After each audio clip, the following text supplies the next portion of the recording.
June থেকে ভারতীয় box office জুড়ে চলছিল 620 কোটি রুপি ব্যয়ে নির্মিত কল্কি 2898 এডিট তাণ্ডব। সিনেমাটি মুক্তির আগে বিশেষজ্ঞদের ধারণা ছিল এই ছবিটি রেকর্ড ব্যবসা করবে। প্রেক্ষাগৃহে মুক্তির পর ট্রেড অ্যানালিস্টের অনুমানই সত্যি হলো।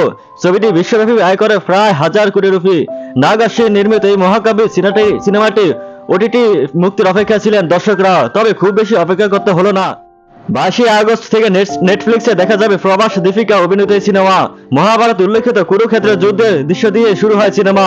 এরপর গল্প চলে যায় 2898 খ্রিস্টাব্দে।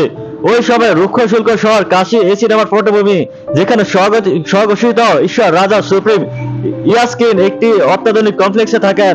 রাজা সুপ্রিমে এক নতুন পৃথিবী তৈরি করতে চান, যেখানে বিজ্ঞান ও পুরাণ মিলেমিশে একাকার। মানুষ ও রোবটের অত্যাধুনিক মেলবন্ধনে গড়ে ওঠে নতুন সভ্যতা। কমপ্লেক্সের গবেষণাগারে বৈজ্ঞানিক পদ্ধতিতে সুমিতির গর্ভে আসে সন্তান।